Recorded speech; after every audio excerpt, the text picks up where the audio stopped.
ನಾವು ಇವತ್ತಿನ ವಿಡಿಯೋದಲ್ಲಿ ಆರ್ ಕೆ ನಾರಾಯಣ್ ಅವರು ಬರೆದಿರುವಂತಹ ಆನ್ ಆಸ್ಟ್ರಾಲಜರ್ಸ್ ಡೇ ಅನ್ನುವಂಥ ಸ್ಟೋರಿನ ಇವತ್ತು ಡಿಸ್ಕಸ್ ಮಾಡೋಣ. ಆರ್ ಕೆ ನಾರಾಯಣ್ ಅವರು ರಾಸಿಪುರಂ ಅನ್ನುವಂಥ ಪ್ಲೇಸಲ್ಲಿ ಹುಟ್ಟಿರ್ತಾರೆ ಮತ್ತು ಇವರು ಕಂಪ್ಲೀಟ್ ಹೆಸರು ರಾಸಿಪುರಂ ಕೃಷ್ಣಸ್ವಾಮಿ ನಾರಾಯಣ ಸ್ವಾಮಿ ಅಂತ ಆಗಿರುತ್ತೆ. ಇವರು ಮೋಸ್ಟ್ ಸೆಲೆಬ್ರೇಟೆಡ್ ಮತ್ತು ಫೇಮಸ್ ರೈಟರ್ ಆಗಿದ್ದಾರೆ ಇಂಡಿಯನ್ ಇಂಗ್ಲೀಷ್ ಲಿಟ್ರೇಚರಲ್ಲಿ. ಇವ್ರ ಕರಿಯರ್ ಸ್ಪ್ಯಾನಿಂಗ್ ಏನಿದೆ 60 ಇಯರ್ಸ್ವರೆಗೂ ಇದೆ. ಮತ್ತು ಇವರು 14 ನಾವೆಲ್ಸ್ ಬರೆದಿದ್ದಾರೆ, 200 ಶಾರ್ಟ್ ಸ್ಟೋರೀಸ್ ಬರೆದಿದ್ದಾರೆ, ಇನ್ಕ್ಲೂಡಿಂಗ್ ಆ್ಯನ್ ಆಸ್ಟ್ರಾಲಜರ್ಸ್ ಡೇ ಅನ್ನೋದು, ಮತ್ತು ಬಹಳಷ್ಟು ಎಸ್ಸೆಸ್ಗಳು ಬರೆದಿದ್ದಾರೆ. ಇವರು ಫೇಮಸ್ ಅಂತ ಹೇಳಿದರೆ ಒಂದು ಮಾಲ್ಗುಡಿ ಅನ್ನುವಂಥ ಒಂದು ಫಿಕ್ಷನಲ್ ಟೌನನ್ನು ಕ್ರಿಯೇಟ್ ಮಾಡಿದ್ದಾರೆ, ಅದು ಸೌತ್ ಇಂಡಿಯಾದಲ್ಲಿ. ಸೊ ಅವ್ರ ರೈಟಿಂಗಲ್ಲಿ ಅವರು ಕ್ರಿಯೇಟ್ ಮಾಡ್ತಾರೆ ಆ ಟೌನನ್ನು. ಸೊ ಅದು ತುಂಬ ಫೇಮಸ್ ಅಂತ ಹೇಳಿದರೆ ಒಂದು ಬ್ಯಾಕ್ ಡ್ರಾಪ್ ಆಗಿ ಅದು ಸರ್ವ್ ಮಾಡುತ್ತೆ ಲೈಕ್ ಅವ್ರ ಸ್ಟೋರೀಸಿಗೆ. ಸೊ ಮತ್ತು ಎಕ್ಸ್ಪ್ಲೋರ್ ಮಾಡ್ತಾರೆ ಅಲ್ಲಿ ಟ್ರೆಡಿಷನ್, ಮಾಡರ್ನಿಟಿ ಇರ್ಬೋದು, ಮತ್ತು ಆರ್ಡಿನರಿ ಲೈಫ್ ಇರ್ಬೋದು, ಆರ್ಡಿನರಿ ಕ್ಯಾರೆಕ್ಟರ್ಸ್ ಇರ್ಬೋದು. ಓಕೆ, ಇವ್ರ ರೈಟಿಂಗ್ ಏನಿದೆ ಸಿಂಪಲ್ ರೈಟಿಂಗನ್ನ ಯೂಸ್ ಮಾಡ್ತಾರೆ. ಓಕೆ, ಸಿಂಪಲ್ ಪ್ರೋಸೆಸ್ಸನ್ನು ಬರೀತಾರೆ, ಅಂದರೆ ಕಾಮನ್ ಪೀಪಲ್ಗೆ ಅಂಡರ್ಸ್ಟ್ಯಾಂಡಿಂಗ್ ಆಗೋ ರೀತಿ ಬರೀತಾರೆ. ಮತ್ತು ಐರಾನಿಕ್ ಹ್ಯೂಮರ್ ಯೂಸ್ ಮಾಡಿರ್ತಾರೆ, ಮತ್ತು ಅದರಲ್ಲಿ ಡೀಪ್ ಕಂಪ್ಯಾಷನ್ ಇರುತ್ತೆ. ಓಕೆ, ಸೊ ಇಲ್ಲಿ ಈ ರೈಟಿಂಗ್ಸನ್ನು ಇವ್ರ ಟ್ಯಾಲೆಂಟನ್ನು ಗುರುತಿಸಿ ಇವರು ಫ್ರೆಂಡು ಮತ್ತು ಮೆಂಟರ್ ಏನಿರ್ತಾರೆ ಗ್ರಹಾಮ್ ಗ್ರೀನ್ ಅನ್ನೋರು ಅವರಿಗೆ ಒಂದು ಇಂಟರ್ನ್ಯಾಷನಲ್ ಕರಿಯರ್ ಬಿಲ್ಡ್ ಮಾಡೋಕ್ಕೆ ಹೆಲ್ಪ್ ಮಾಡ್ತಾರೆ. ಸೊ ಇವ್ರು ತುಂಬ ಇಲ್ಲಿ ಲಿಟ್ರೇಚರಲ್ಲಿ ತುಂಬ ರೆಕಗ್ನೇಷನನ್ನು ಪಡೆದಿದ್ದಾರೆ. ಮತ್ತು ಇವರು ಲಿಟ್ರೇಚರಿಗೆ, ಸಾಹಿತ್ಯಕ್ಕೆ ತುಂಬ ಕೊಡುಗೆಗಳನ್ನು ಕೊಟ್ಟಿದ್ದಾರೆ. ಮತ್ತು ಇವರಿಗೆ ತುಂಬ ಪ್ರೆಸ್ಟೀಜಿಯಸ್ ಅವಾರ್ಡ್ಸ್ ಕೂಡ ಸಿಕ್ಕಿದೆ, ಲೈಕ್ ಪದ್ಮಭೂಷಣ್ ಅವಾರ್ಡ್ ಸಿಕ್ಕಿದೆ, ಪದ್ಮವಿಭೂಷಣ್ ಅವಾರ್ಡ್ ಸಿಕ್ಕಿದೆ, ಮತ್ತು ಇವರಿಗೆ ಸಾಹಿತ್ಯ ಅಕಾಡೆಮಿ ಅವಾರ್ಡು ಸಹ ಸಿಕ್ಕಿದೆ. ಮತ್ತು ಇವರನ್ನು ರಾಜ್ಯಸಭಾ ಅಪ್ಪರ್ ಹೌಸ್ ಇರುತ್ತೆ ಅದಕ್ಕೆ ನಾಮಿನೇಟ್ ಕೂಡ ಮಾಡಿರ್ತಾರೆ. ಸೊ ಇದೆಲ್ಲ ಏನಾಗಿದೆ ಅಂತ ಹೇಳಿದರೆ ನಾವು ಫೇಮಸ್ ರೈಟರ್ ಬಗ್ಗೆ ಆಗಿರುತ್ತೆ, ಆರ್ ಕೆ ನಾರಾಯಣ್ ಅವ್ರ ಬಗ್ಗೆ. ಈ ಸ್ಟೋರಿಯಲ್ಲಿ ಮೇಜರ್ ಕ್ಯಾರೆಕ್ಟರ್ಸ್ ನೋಡಿ, ದ ಆಸ್ಟ್ರಾಲಜರ್ ಅಂತ ಇರ್ತಾರೆ. ಅವರು ತುಂಬ ಕ್ಲೆವರ್ ಪರ್ಸನ್ ಆಗಿರ್ತಾರೆ, ತುಂಬ ಅಬ್ಸರ್ವೆಂಟ್ ಪರ್ಸನ್ ಆಗಿರ್ತಾರೆ, ತುಂಬ ಚೆನ್ನಾಗಿ ಅಬ್ಸರ್ವ್ ಮಾಡ್ತಾರೆ ಅವರು ಜನರಿಗೆ. ಅಂದರೆ ಇವರು ನಿಜವಾಗ್ಲೂ ಏನು ಆಸ್ಟ್ರಾಲಜರ್ ಆಗಿರಲ್ಲ, ಅಂದರೆ ನಕಲಿ ಆಸ್ಟ್ರಾಲಜರ್, ಅಂದರೆ ಫೇಕ್ ಆಸ್ಟ್ರಾಲಜರ್ ಆಗಿರ್ತಾರೆ. ಓಕೆ, ಮತ್ತು ಜನರ ಮೈಂಡನ್ನ, ಸೈಕಾಲಜಿನ ತುಂಬ ಚೆನ್ನಾಗಿ ಗೊತ್ತಿರುತ್ತೆ ಇವರಿಗೆ. ಜನರ ಫೇಸ್ ನೋಡಿನೇ ಅವರು ಅವ್ರ ಬಗ್ಗೆ ಹೇಳ್ತಾ ಇರ್ತಾರೆ. ಓಕೆ, ಸೊ ಇಲ್ಲಿ ಗುರುನಾಯಕ್ ಅಂತ ಪರ್ಸನ್ ಇರ್ತಾರೆ. ಸೊ ಈಸ್ ಎ ರಿವೆಂಜ್ಫುಲ್ ಪರ್ಸನ್ ಆಗಿರ್ತಾನೆ. ಸೊ ಇವನು ಒಬ್ಬ ವ್ಯಕ್ತಿನ ಹುಡುಕ್ತಾ ಇರ್ತಾನೆ. ಓಕೆ, ಅವನು ಆ ವ್ಯಕ್ತಿಗೆ ಯಾಕೆ ಹುಡುಕ್ತಾ ಇರ್ತಾನೆ ಅಂತ ಹೇಳಿದರೆ, ಆ ವ್ಯಕ್ತಿ ಇವನನ್ನು ಸಾಯಿಸೋದಕ್ಕೆ ಪ್ರಯತ್ನ ಪಟ್ಟಿರ್ತಾನೆ. ಸೊ ಅದಕ್ಕೋಸ್ಕರ ರಿವೆಂಜನ್ನು ತೀರಿಸ್ಕೊಳ್ಬೇಕು ಅಂತ ಆ ವ್ಯಕ್ತಿನ ಹುಡುಕ್ತಾ ಇರ್ತಾನೆ ಈ ಸ್ಟೋರಿಯಲ್ಲಿ. ನೆಕ್ಸ್ಟ್ ಆಸ್ಟ್ರಾಲಜರ್ಸ್ ವೈಫ್ ಇರ್ತಾಳೆ. ಅವಳು ತುಂಬ ಕೇರಿಂಗ್ ಮತ್ತು ಪ್ರಾಕ್ಟಿಕಲ್ ವುಮೆನ್ ಆಗಿರ್ತಾಳೆ. ಸೊ ಹಸ್ಬೆಂಡಿಗೆ ತುಂಬ ಹೆಲ್ಪ್ ಮಾಡ್ತಾಳೆ, ಆ್ಯಂಡ್ ಹಸ್ಬೆಂಡ್ ಏನು ಅರ್ನಿಂಗ್ ಮಾಡ್ತಿದ್ದಾರೆ ಅದರಲ್ಲಿ ತುಂಬ ಅವಳು ಖುಷಿ ಪಡ್ತಾ ಇರ್ತಾಳೆ. ಓಕೆ, ಇನ್ನೊಬ್ಬರು ಗ್ರೌಂಡ್ ನೆಟ್ ಸೆಲ್ಲರ್ ಇರ್ತಾರೆ. ಓಕೆ, ಸೊ ಇವರು ಸ್ಟ್ರೀಟ್ ವೆಂಡರ್ ಆಗಿರ್ತಾರೆ. ಸೊ ಸ್ಟ್ರೀಟಲ್ಲಿ ಗ್ರೌಂಡ್ ನಟ್ಸ್ನ ಸೆಲ್ ಮಾಡ್ತಾ ಇರ್ತಾರೆ. ತುಂಬ ನಾಯ್ಸಿ ಬಿಸ್ನೆಸ್ ಕ್ರಿಯೇಟ್ ಮಾಡ್ತಾರೆ ಇವರು. ಓಕೆ, ಸೊ ಜನರಿಗೆ ತುಂಬ ಅಟ್ರ್ಯಾಕ್ಟ್ ಮಾಡ್ತಾ ಇರ್ತಾರೆ. ಓಕೆ, ಇವರಿಗೆ ಸೆಲ್ಲಿಂಗ್ ಟ್ಯಾಕ್ಟಿಕ್ಸ್, ಅಂದರೆ ಸೆಲ್ ಯಾವ ರೀತಿ ಮಾಡೋದು ಅನ್ನೋದು ಇವರಿಗೆ ತುಂಬ ಚೆನ್ನಾಗಿ ಗೊತ್ತಿರುತ್ತೆ. ಜನರನ್ನ ತುಂಬ ಅಟ್ರ್ಯಾಕ್ಟ್ ಮಾಡ್ತಾ ಇರ್ತಾರೆ. ಓಕೆ, ಸೊ ನಾವು ಸ್ಟೋರಿ ಬಿಗಿನ್ ಆಗುತ್ತೆ. ಇದು ನೂನ್ ಟೈಮ್ ಆಗಿರುತ್ತೆ, ಮಧ್ಯಾಹ್ನದ ಟೈಮ್ ಆಗಿರುತ್ತೆ. ಅಸ್ಟ್ರಾಲಜರ್ ಬರ್ತಾರೆ, ಅವರು ಒಂದು ಸೆಟಪ್ ಮಾಡ್ತಾರೆ ಅವರು. ಓಕೆ, ಸೊ ಅಲ್ಲಿ ಅವರು ಬ್ಯಾಗನ್ನು ತಂದಿರ್ತಾರೆ, ಬ್ಯಾಗನ್ನು ಓಪನ್ ಮಾಡ್ತಾರೆ, ಮತ್ತು ಅವ್ರ ವಸ್ತುಗಳನ್ನೆಲ್ಲ ಜೋಡಿಸ್ಕೊತಾರೆ. ಏನೇನು ತಂದಿರ್ತಾರೆ ಅಂದರೆ, ಅವರು ಕವರಿ ಶೆಲ್ಸನ್ನು ತಂದಿರ್ತಾರೆ, ಒಂದು ಕ್ಲಾತ್ ತಂದಿರ್ತಾರೆ, ಮತ್ತು ಮಿಸ್ಟೀರಿಯಸ್ ಡ್ರಾಯಿಂಗ್ಸ್ ಇರುತ್ತೆ. ಜ್ಯೋತಿಷ್ಯ ಹೇಳ್ತಾರಲ್ವ, ಒಂದು ಅವ್ರ ಹತ್ರ ಇಟ್ಕೊಂಡಿರ್ತಾರಲ್ವ, ಸೊ ಅದೇ ಥರ ಒಂದು ಡ್ರಾಯಿಂಗ್ಸ್ ಇರುತ್ತೆ, ಒಂದು ನೋಟ್ಬುಕ್ ಇರುತ್ತೆ, ಸಮ್ ಪಾಮ್ ಲೀಫ್ ರೈಟಿಂಗ್ಸ್ ಇರುತ್ತೆ ಅವ್ರ ಹತ್ರ. ಓಕೆ, ಅವ್ರ ಹೆಡ್ಡಿಗೆ ಓಕೆ, ಸೊ ಒಂದು ಕುಂಕುಮನ ಹಚ್ಕೊಂಡಿದ್ದಾರೆ. ಓಕೆ, ನೆಕ್ಸ್ಟು ಅವ್ರ ಕಣ್ಣು ತುಂಬ ಬ್ರೈಟ್ ಇರುತ್ತೆ, ಮತ್ತು ಅವರು ಜನರನ್ನ ಕೇರ್ಫುಲಿ ವಾಚ್ ಮಾಡ್ತಾ ಇರ್ತಾರೆ. ಮತ್ತು ಅವ್ರ ಕಸ್ಟಮರ್ಸ್ ಏನಿರ್ತಾರೆ ಬರ್ತಾರಲ್ಲ, ಅವ್ರು ಬಿಲೀವ್ ಮಾಡ್ತಾರೆ ಇವ್ರ ಹತ್ರ ಒಂದು ಸ್ಪೆಷಲ್ ಪವರ್ ಇದೆ ಅಂತ ಅವರು ಅಂದ್ಕೊಂಡಿರ್ತಾರೆ ಜನರೆಲ್ಲ. ಓಕೆ, ಸೊ ಮತ್ತು ಇವರು ಒಂದು ಸ್ಯಾಫ್ರನ್ ಕಲರ್ ಟರ್ಬನನ್ನು ಹಾಕ್ಕೊಂಡಿರ್ತಾರೆ. ಸ್ಯಾಫ್ರನ್ ಕಲರ್ ಟರ್ಬನ್ ಅಂತ ಹೇಳಿದರೆ ಒಂದು ಸ್ಯಾಫ್ರನ್ ಕಲರಿಂದು ಪೇಟ ಹಾಕ್ಕೊಂಡಿರ್ತಾರೆ. ಸೊ ಅದು ಹಾಕ್ಕೊಂಡಿರೋದು ತುಂಬ ಮೋರ್ ಇಂಪ್ರೆಸಿವ್ ಥರ ಕಾಣಿಸ್ತಾ ಇರುತ್ತೆ. ಓಕೆ, ಅವರು ಒಂದು ಟ್ಯಾಮರಿಂಡ್ ಟ್ರೀ ಇರುತ್ತೆ, ಅಲ್ಲಿ ಕುತ್ಕೊಂಡಿದ್ದಾರೆ. ಓಕೆ, ಒಂದು ಟ್ಯಾಮರಿಂಡ್ ಟ್ರೀ ಇದೆ, ಅಲ್ಲಿ ಕುತ್ಕೊಂಡಿರ್ತಾರೆ ಅವರು. ಓಕೆ, ಅದು ತುಂಬ ಬಿಸಿ ಮಾರ್ಕೆಟ್ ಆಗಿರುತ್ತೆ, ತುಂಬ ಬಿಸಿ ಮಾರ್ಕೆಟ್ ಅಂದರೆ ತುಂಬ ಜನ ಬರುವಂತಹ ಕ್ರೌಡ್ ಇರುವಂಥ ಪ್ಲೇಸ್ ಆಗಿರುತ್ತೆ. ಓಕೆ, ಅಲ್ಲಿ ಡೈಲಿ ಜನ ಎದ್ದೇ ಇರ್ತಾರೆ. ಸೊ ಅಲ್ಲಿ ಡಿಫ್ರೆಂಟ್ ಕೈಂಡ್ಸ್ ಆಫ್ ಟ್ರೇಡರ್ಸ್ ಇದ್ದಾರೆ, ಮತ್ತು ಅವರು ಬಹಳಷ್ಟು ಥಿಂಗ್ಸನ್ನು ಸೆಲ್ ಮಾರ್ತಾ ಇದ್ದಾರೆ. ಆ ಪ್ಲೇಸಸ್ ತುಂಬ ಕ್ರೌಡೆಡ್ ಆಗಿರುತ್ತೆ. ಈ ಆಸ್ಟ್ರಾಲಜರ್ ಅವರು ಕುತ್ಕೊಂಡಿರುವಂಥ ಪ್ಲೇಸಲ್ಲಿ ಮೆನಿ ಸೆಲ್ಲರ್ಸ್ ಇದ್ದಾರೆ, ಬಹಳಷ್ಟು ಸೆಲ್ಲರ್ಸ್ ಇದ್ದಾರೆ. ಕೆಲವೊಬ್ಬರು ಮೆಡಿಸನ್ ಸೆಲ್ಲರ್ಸ್ ಇದ್ದಾರೆ, ಮ್ಯಾಜಿಷಿಯನ್ಸ್ ಇದ್ದಾರೆ, ಕ್ಲಾತ್ ಸೆಲ್ಲರ್ಸ್ ಇದ್ದಾರೆ, ಮತ್ತು ಒಬ್ಬ ವ್ಯಕ್ತಿ ಇದ್ದಾನೆ, ಅವನು ರೋಸ್ಟೆಡ್ ಗ್ರೌಂಡ್ ನಟ್ಸನ್ನು ಸೆಲ್ ಮಾಡ್ತಾ ಇದ್ದಾನೆ. ಸೊ ಅಲ್ಲಿ ಗ್ರೌಂಡ್ ನಟ್ ಸೆಲ್ಲರ್ ಇದ್ದಾನೆ, ಅವನು ಚೇಂಜ್ ಮಾಡ್ತಾ ಇದ್ದಾನೆ ನೇಮ್ಸ್, ಡಿಫ್ರೆಂಟ್ ನೇಮ್ಸ್. ಶೇಂಗಾ ಮಾರ್ತಿದ್ದಾನೆ ಅವನು, ಅದಕ್ಕೆ ಬಹಳಷ್ಟು ಹೆಸರುಗಳನ್ನು ಇಟ್ಟು ಕರೀತಾ ಇದ್ದಾನೆ, ಸೇಲ್ ಮಾಡ್ತಾ ಇದ್ದಾನೆ. ಅದು ಏನು ಮಾಡ್ತಾ ಇದೆ ಅಂದರೆ ಕಸ್ಟಮರ್ಸ್ಗೆ ಅಟ್ರ್ಯಾಕ್ಟ್ ಮಾಡ್ತಾ ಇದ್ದಾರೆ. ಕಸ್ಟಮರ್ಸಲ್ಲಿ ಆ ಹೆಸರು ಕೇಳಿಬಿಟ್ಟೆ ಅವ್ರ ಹತ್ರ ತೊಗೊಳ್ಳೋದಕ್ಕೆ ಬರ್ತಾ ಇದ್ದಾರೆ. ಸೊ ಅಲ್ಲಿ ಒಂದು ಪ್ರಾಪರ್ ಸ್ಟ್ರೀಟ್ ಲೈಟ್ ಏನಿರಲ್ಲ, ದಾರಿದೀಪ ಅಂತ ಏನಿರಲ್ಲ. ಓಕೆ, ಸೊ ಅಲ್ಲಿ ಗ್ಯಾಸ್ ಲ್ಯಾಂಪ್ ಇರುತ್ತೆ, ಅದರಿಂದ ಒಂದು ಲೈಟ್ ಬರ್ತಾ ಇರುತ್ತೆ. ನೆಕ್ಸ್ಟು ಸೈಕಲ್ ಲ್ಯಾಂಪ್ಸ್ ಇರುತ್ತೆ. So small lights from nearby ಶಾಪ್ಸಲ್ಲಿ ಹಾಕಿರುವಂಥ ಲೈಟ್ಸ್ ಇರುತ್ತೆ, ಅದರಿಂದ ಬೆಳಕು ಬರ್ತಾ ಇರುತ್ತೆ. ಸೊ ಇಲ್ಲಿ ಲೈಟು ಇರುತ್ತೆ ಮತ್ತು ಅಲ್ಲಿ ಡಾರ್ಕ್ನೆಸ್ಸು ಇರುತ್ತೆ. ಒಂದು ಮಿಸ್ಟೀರಿಯಸ್ ಅಟ್ಮಾಸ್ಫಿಯರ್ ಅಂತ ಇಲ್ಲಿ ಹೇಳ್ಬೋದು. ಸೊ ಇದೆಲ್ಲ ಏನು ಹೆಲ್ಪ್ ಮಾಡ್ತಾ ಇದೆ ಅಂದರೆ ಆಸ್ಟ್ರಾಲಜರ್ಸ್ ಏನು ಬಿಸ್ನೆಸ್ ರನ್ ಮಾಡೋದಕ್ಕೆ ಅವನಿಗೆ ಇಲ್ಲಿ ಅದು ಎಲ್ಲ ಅಟ್ಮಾಸ್ಫಿಯರ್ ಹೆಲ್ಪ್ ಮಾಡ್ತಾ ಇದೆ ಅಂತ ನೋಡ್ಬೋದು. ಸೊ ಏನು ಈ ಆಸ್ಟ್ರಾಲಜರ್ ಇದ್ದಾರೆ, ಅವರೇನು not really trained in astrology. ಅವರಿಗೆ ಜ್ಯೋತಿಷ್ಯ ಶಾಸ್ತ್ರದ ಬಗ್ಗೆ ಏನೂ ಗೊತ್ತಿಲ್ಲ ಅವ್ರಿಗೆ. ಓಕೆ, ಅವ್ರು ಸಿಂಪ್ಲಿ ಏನು ಮಾಡ್ತಾರೆ ಅಂದರೆ ಪೀಪಲ್ನ ಅಬ್ಸರ್ವ್ ಮಾಡ್ತಾರೆ, ಕೇರ್ಫುಲಿ ಅಬ್ಸರ್ವ್ ಮಾಡ್ತಾರೆ, ಮತ್ತು ಅವ್ರನ್ನ ಮಾತಾಡಿಸ್ತಾರೆ, ಅವ್ರು ಹೇಳೋದನ್ನು ಕೇಳಿಸ್ತಾರೆ, ಮತ್ತು ಅವ್ರ ಪ್ರಾಬ್ಲಮ್ನ ಗೆಸ್ ಮಾಡ್ತಾರೆ, ಮತ್ತು ಅಡ್ವೈಸ್ಗಳನ್ನು ಕೊಡ್ತಾ ಇದ್ದಾರೆ. ತುಂಬ ಸ್ಕಿಲ್ಫುಲ್ ಇರ್ತಾರೆ ಅವರು. ಜನರ ಮೈಂಡನ್ನು ಚೆನ್ನಾಗಿ ರೀಡ್ ಮಾಡ್ತಾರೆ, ಮತ್ತು ಸೈಕಾಲಜಿ ತುಂಬ ಚೆನ್ನಾಗಿ ಗೊತ್ತಿರುತ್ತೆ. ಸೊ ಅದರಿಂದ ಇವರು ಜನರನ್ನ ಪ್ರಾಬ್ಲಮ್ಸನ್ನು ಗೆಸ್ ಮಾಡ್ತಾರೆ ಮತ್ತು ಅಡ್ವೈಸ್ ಮಾಡ್ತಾರೆ. ಸೊ ಇದನ್ನೆಲ್ಲ ನೋಡಿಬಿಟ್ಟು ಜನ ಏನು ಮಾಡ್ತಾರೆ, ಇವರು ರಿಯಲ್ ಆಸ್ಟ್ರಾಲಜರ್ ಅಂತ ನಂಬ್ತಾ ಇರ್ತಾರೆ ಅವರಿಗೆ. ಸೊ ಬಹಳಷ್ಟು ಜನ ಬರ್ತಾರೆ, ಅಲ್ಲಿ ತುಂಬ ತೊಂದರೆಗಳಿರುತ್ತೆ, ದುಡ್ಡಿನ ತೊಂದರೆ ಇರುತ್ತೆ, ಮ್ಯಾರೇಜಸ್ ಇರುತ್ತೆ, ಫ್ಯಾಮಿಲಿ ಮ್ಯಾಟರ್ಸ್ ಇರುತ್ತೆ. ಅದನ್ನೆಲ್ಲ ತೊಂದರೆಗಳನ್ನ ಬಂದ್ಬಿಟ್ಟು ಈ ಆಸ್ಟ್ರಾಲಜರ್ ಹತ್ರ ಅವರು ಹೇಳ್ತಾ ಇರ್ತಾರೆ.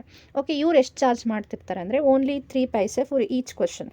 ಪ್ರತಿಯೊಂದು ಕ್ವಶನ್ಗೆ 3 ಪೈಸೆಯನ್ನು ಚಾರ್ಜ್ ಮಾಡ್ತಾ ಇರ್ತಾರೆ. ಸೊ ಯೂಶ್ವಲಿ ಇವರು ಹೇಳಿದ್ದೆಲ್ಲ ಏನು ಮಾಡುತ್ತೆ ಅಂದರೆ ಜನರಿಗೆ ಹೋಪ್ಫುಲ್ಲಾಗಿ ಮಾಡುತ್ತೆ ಆ್ಯಂಡ್ ಅದು ಸ್ಯಾಟಿಸ್ಫೈ ಮಾಡುತ್ತೆ. ಸೊ ಇವಾಗ ಈ ಆಸ್ಟ್ರಾಲಜರ್ ಅವ್ರ ಸಮಸ್ಯೆಗಳನ್ನೆಲ್ಲ ಹೇಳಿದಾಗ ಆ ಕಸ್ಟಮರ್ಸ್ ಜನ ಏನು ಕೇಳ್ತಿರ್ತಾರೆ, ಅವರಿಗೆ ಹೌದು ಸರಿ ಅಲ್ವಾ ಅಂತ ಅವರಿಗೆ ಅನ್ನಿಸ್ತಾ ಇರುತ್ತೆ. ಓಕೆ, ಅವರು ಈಸಿಲಿ ಇವರನ್ನು ನಂಬ್ತಾ ಇರ್ತಾರೆ. ಸೊ ಏನು ಈ ಆಸ್ಟ್ರಾಲಜರ್ ಇದ್ದಾರೆ, ಅವರು ವಿಲೇಜನ್ನು ಬಿಟ್ಟು ಬಂದಿರುವಂಥ ವ್ಯಕ್ತಿ ಆಗಿರ್ತಾರೆ. ಓಕೆ, ವಿಲೇಜನ್ನು ಬಿಟ್ಟು ಅಲ್ಲೇನೋ ಒಂದು ತಪ್ಪನ್ನು ಮಾಡಿರ್ತಾರೆ, ಅದಕ್ಕೆ ಆ ವಿಲೇಜನ್ನು ಬಿಟ್ಟು ಬಂದಿರ್ತಾರೆ ಅವರು. ಓಕೆ, ಅವರು ವಿಲೇಜಲ್ಲೇ ಇದ್ದಿದ್ದರೆ ಫಾರ್ಮರ್ ಆಗ್ತಿದ್ರು, ಅವ್ರ ಫಾದರ್ ರೀತಿ ಫಾರ್ಮರ್ ಆಗ್ತಾಯಿದ್ರು.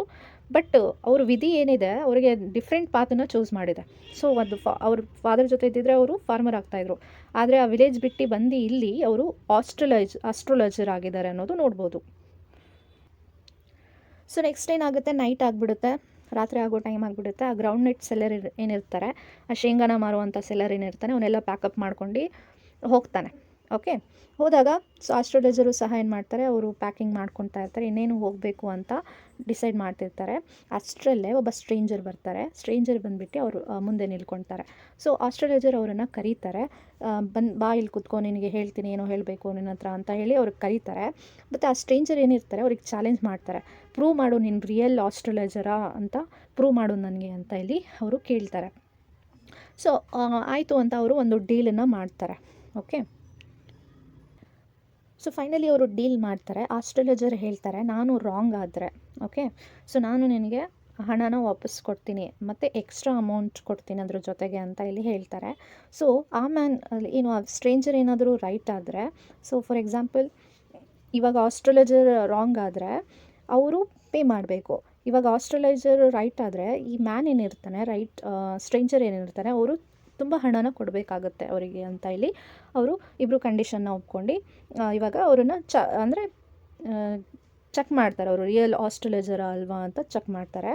ಸೊ ಇವಾಗ ಸ್ಟ್ರೇಂಜರ್ ಲೈಟೇ ಚೇರ್ ರೂಟ್ ಅಂತ ಇರುತ್ತೆ. ಚೇರ್ ರೂಟ್ ಅಂತ ಹೇಳಿದರೆ ಇದು ಬೀಡಿ ಅಂತ ಏನು ಹೇಳ್ತೀವಿ, ಸಿಗರೇಟ್ ರೀತಿ ಇರುತ್ತೆ, ಅದನ್ನು ಅವನು ಸೇರ್ತಾ ಇರ್ತಾನೆ. ಆಸ್ಟ್ರಾಲಜರ್ ಅವ್ರ ಫೇಸನ್ನು ನೋಡ್ತಾರೆ. ಫೇಸನ್ನು ನೋಡಿಬಿಟ್ಟು ಯಾವಾಗ ಅವ್ನು ಮ್ಯಾಚ್ ಲೈಟನ್ನು ಆನ್ ಮಾಡ್ತಾನಲ್ವಾ, ಆವಾಗ ಅವ್ರ ಫೇಸ್ ಕಾಣಿಸುತ್ತೆ. ಅವ್ರ ಫೇಸನ್ನು ನೋಡಿ ಆಸ್ಟ್ರಾಲಜರ್ಗೆ ಭಯ ಆಗೋದಕ್ಕೆ ಸ್ಟಾರ್ಟ್ ಆಗಿಬಿಡುತ್ತೆ. ಸೊ ಅವರು ರೆಕಗ್ನೈಸ್ ಮಾಡ್ತಾರೆ ಆ ವ್ಯಕ್ತಿನ. ಆ ಸ್ಟ್ರೇಂಜರ್ ಯಾರು ಅಂತ ಆಸ್ಟ್ರಾಲಜರ್ಗೆ ಗುರ್ತಿಡಿತಾರೆ. ಸೊ ಆ ವ್ಯಕ್ತಿ ಇವರಿಗೆ ಚೆನ್ನಾಗಿ ಗೊತ್ತಿರ್ತಾರೆ ಅನ್ನೋದು ಇಲ್ಲಿ ನೋಡ್ಬೋದು ನಾವು. ಸೊ ಫೈನಲಿ ಸ್ಟ್ರೇಂಜರ್ ಅಲ್ಲಿಂದ ಹೋಗಲ್ಲ ಅಂತ ಅವನು ಡಿಸೈಡ್ ಮಾಡಿ ಕೂತ್ಕೊಂಡ್ಬಿಟ್ಟಿದ್ದಾನೆ. ಓಕೆ, ಆನ್ಸರ್ಸ್ ಬೇಕಾಗಿದೆ ಅವನಿಗೆ. ಫೈನಲಿ ಏನು ಮಾಡ್ತಾರೆ ಅಂದರೆ ಆಸ್ಟ್ರಾಲಜರ್ ಏನು ಮಾಡ್ತಾರೆ ಅಂದರೆ agree to speak. Okay, asking for 1 rupee, ಅವ್ರೇನೋ 1 ರೂಪಿ ಕೊಡಬೇಕು ನೀನು ಅಂತ ಹೇಳಿ ಅವರು ಮಾತಾಡೋದಕ್ಕೆ ಸ್ಟಾರ್ಟ್ ಮಾಡ್ತಾರೆ. ಇವರು ಸ್ಟ್ರೇಂಜರ್ನ ನೋಡ್ತಾರೆ ಆ್ಯಂಡ್ ಅವರಿಗೆ ಕೇಳ್ತಾರೆ, you were once left for dead, am I right ಅಂತ ಇಲ್ಲಿ ಹೇಳ್ತಾರೆ. ಸೊ ಏನು ಅಂತ ಹೇಳಿದರೆ ಅವರು ನಿನ್ನನ್ನು ಯಾರೋ ಸಾಯೋ ಪರಿಸ್ಥಿತಿಯಲ್ಲಿ ಬಿಟ್ಟು ಹೋಗಿರ್ತಾರೆ ಅಲ್ವಾ ಅಂತ ಕೇಳ್ತಾರೆ.